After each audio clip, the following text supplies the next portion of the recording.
evaporación y la transpiración.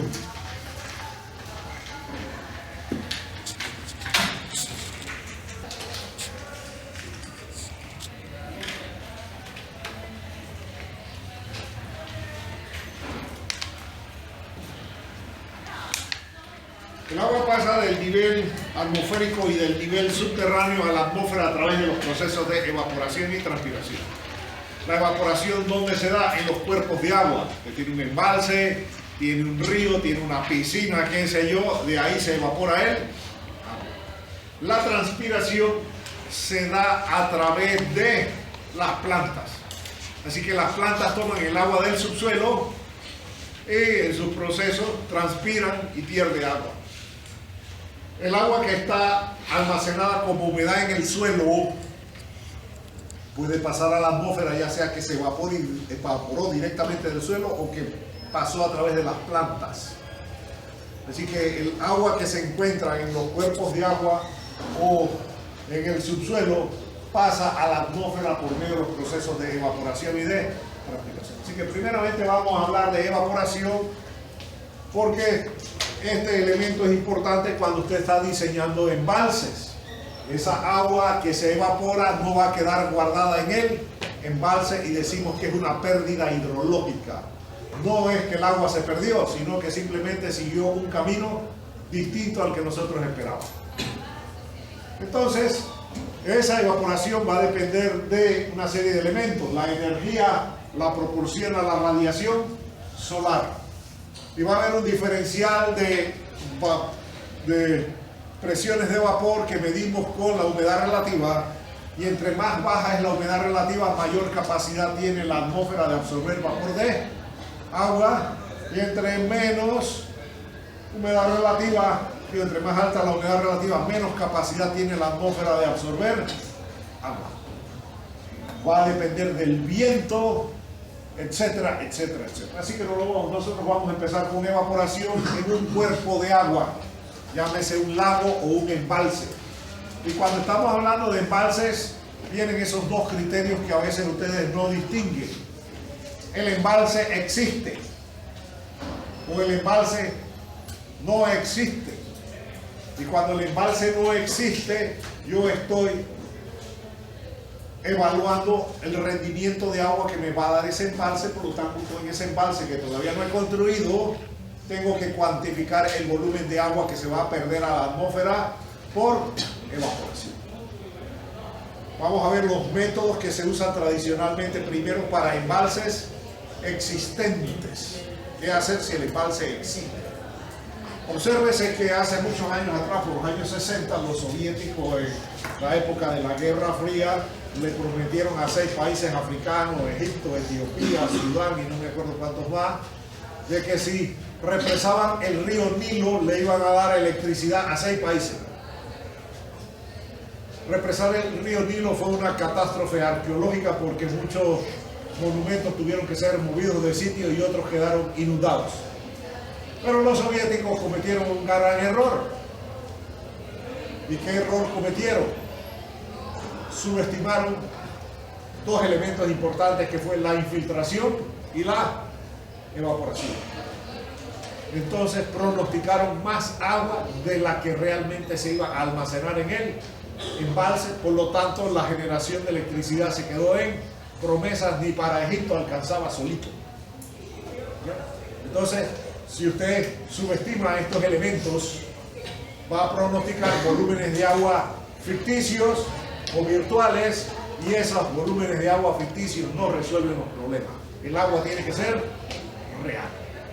Así es que en su etapa de planificación ellos dijeron que este río tiene agua por todos lados, pero resulta que en algunas partes del río pasa por desiertos de arena, y por otro pues tenemos zona tropical de gran radiación. Así que los expertos soviéticos, que estaban acostumbrados a trabajar en las zonas templadas, traen los mismos procesos para las zonas tropicales, y las cosas en las zonas templadas no funcionan en el trópico y viceversa.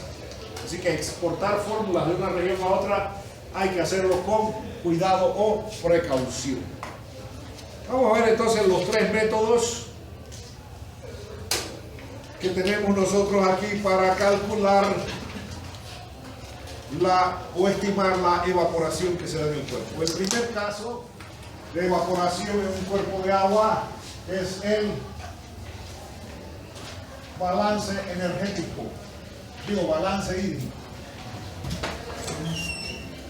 Usted tiene un embalse, aquí hay un vertedero, por aquí hay un río que tiene un caudal de entrada, sobre el embalse cae una lluvia, se va a evaporar agua del embalse.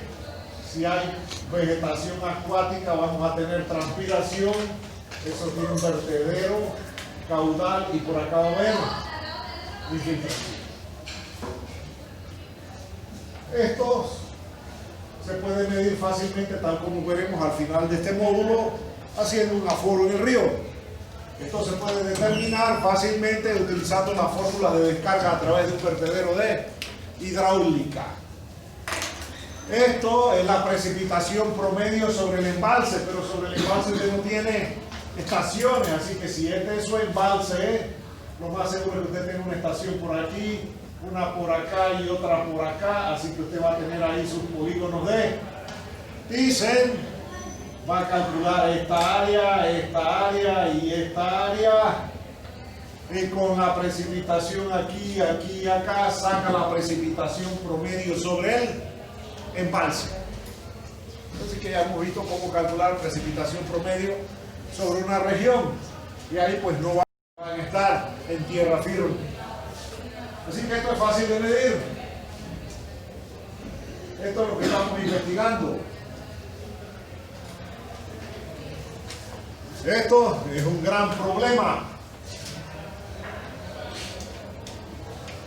porque las plantas transpiran y a través de la transpiración se pierde agua, y esto también puede ser problemático porque va a depender si el suelo es permeable o no, y si el suelo es permeable va a depender del grado de saturación del suelo, y eso va a depender de por dónde anda el nivel freático en la cuenca. Pero haciendo estudios de agua subterránea podemos estimar más o menos esas cosas. Pero esto es un problema si hay vegetación. Aquí en la época norteamericana del canal hubo un gran desastre ecológico. ¿Por qué razón? Porque en su tiempo el lago Gatún fue el lago más grande del mundo. Y el lago es tan extenso que está lleno de vegetación por todos lados. Y les llegó un periodo de El Niño, de sequía, no del extremo que tenemos este año, pero sí empezó a bajar los niveles del agua en el lago Gatún significativamente, y esto les empezó a preocupar. Así que, ¿cómo eliminar la vegetación del lago? Había algunas situaciones: usar rastras mecánicas, ir rastrillando con una barcaza el lago era demasiado extenso, así que nada más lo iban haciendo para dejar despejados los canales de navegación. Y en el resto del lago, echar matamaleza era un desastre ambiental, especialmente porque hay Mount Hope o Monte Esperanza, que es donde sacan agua de Colón. ¿De dónde sacan el agua? Del lago Gatún. Y en las Mendozas, allá en Chorrera, ¿de dónde sacan el agua? Del lago Gatún. Así que si usted le echa matamaleza ahí, ¿qué va a pasar con la gente que toma agua de ese lago? Lo van a envenenar. Así que echarle matamaleza no era opción. Así que ellos empezaron a tratar de buscar un remedio biológico que no contaminara y que eliminara la vegetación. Así que de pronto encuentran un pez en Sudamérica, Brasil, que se comía todas las hierbitas que nacían por el río. Qué bien, ese pez en Sudamérica se llama tucunare. Este pez es la solución. Pero resulta que el ADN del pez no se alimentaba de ensalada, se alimentaba de carne, pero en los ambientes donde vivía ya había acabado con todo. Pero los biólogos no podían analizar eso de millones de años, estaban viendo la situación actual. Así que, ¿qué hacen? Agarran al tucunare, que localmente se le da el nombre de sargento, porque tiene 4 rayas así en el costado, y siembran sargentos en el lago, y cuando el sargento llega al lago, ¿qué dice? Ensalada, peces, ¿con quién voy primero?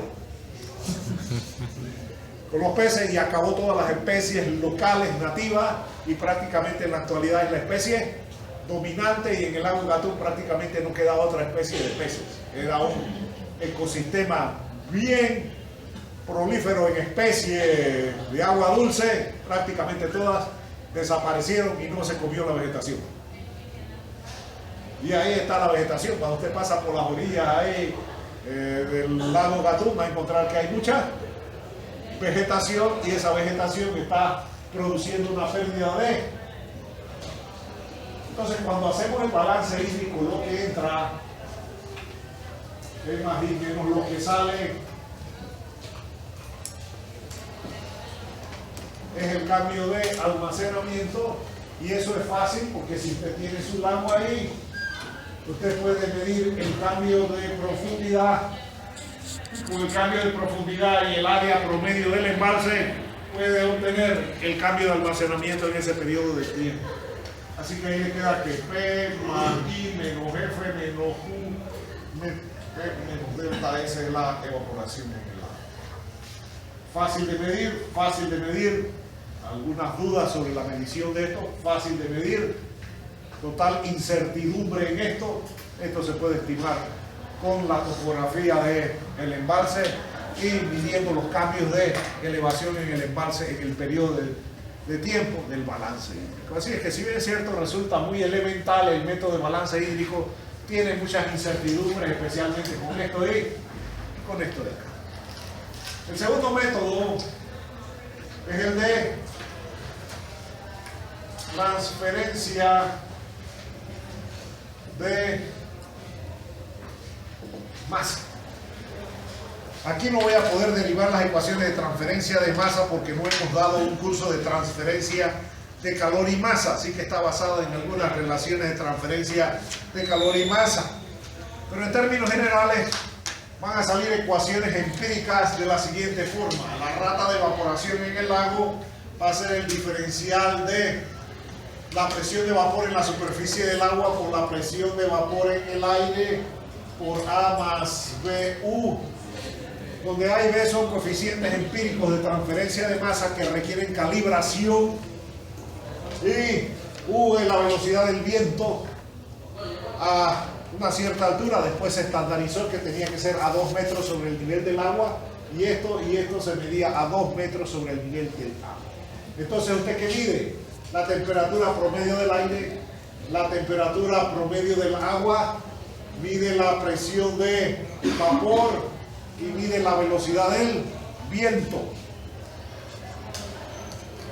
Con esto usted puede obtener el ESA, la presión de vapor de saturación del aire, y con esto puede encontrar la presión de vapor de saturación del agua, que va a ser igual a EW, usando la fórmula de presión de vapor como una función de la temperatura para la formación de rocío. Así que usted asume que esta temperatura es la temperatura para la formación de rocío, y esa fórmula ya se las di.